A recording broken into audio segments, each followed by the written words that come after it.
Hi, my name is Jane Matsumoto, and I'm here today to show you this never-ending card. It's a tutorial to make this. I'm going to try and make it as quick and easy for you as possible.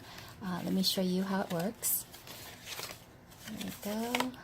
That's the back, and here's the front again. What you need today are your cutting tools. So we have scissors, we have I have my rotary trimmer, I have a small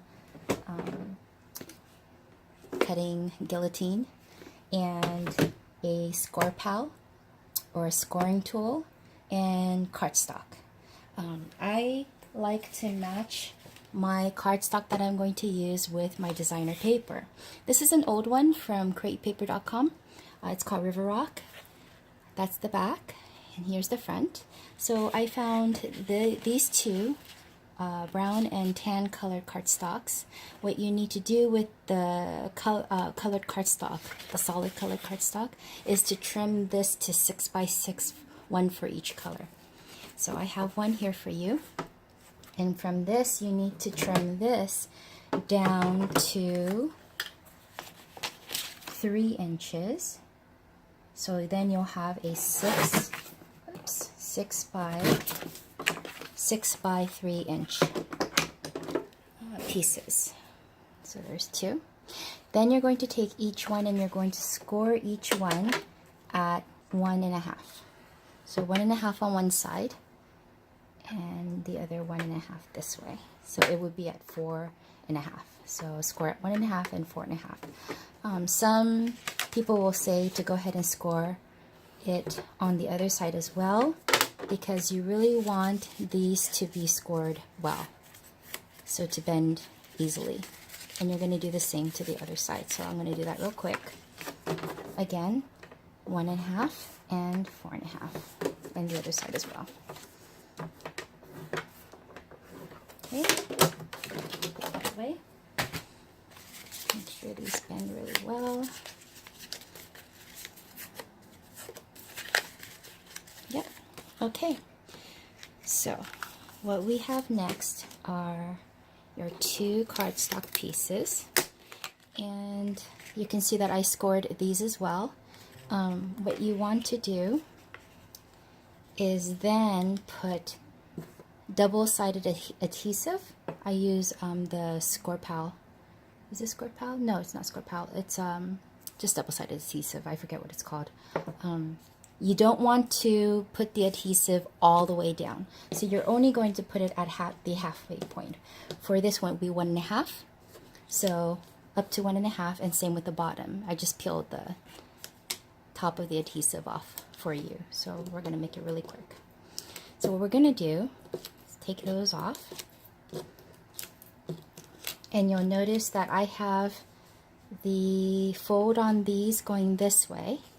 So that means that when I lay these down, I don't want to lay it down like this. I need to lay it down the other way. So the score is going to go horizontally, and the score on this one is going vertically. So vertical folds. Oops, I'm off camera, sorry. Vertical fold, and then horizontal folds, right? Okay. So what we're going to do is you're going to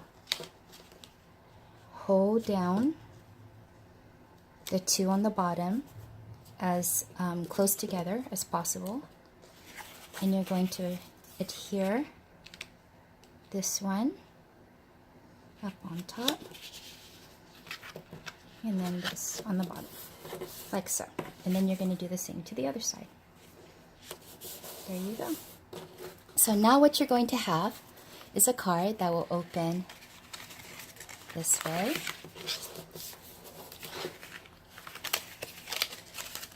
this way,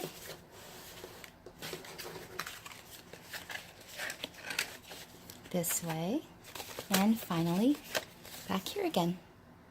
As for decorating this, my 12 by 12 paper designer cardstock, I just cut a bunch of not 1.5 by 3 inch pieces, but more like 1.25 by 3 inches. So that when I put these on, there's a little border around the edges. You can just do flush 1.5 by 3 for the rectangles. I have like a whole bunch of these.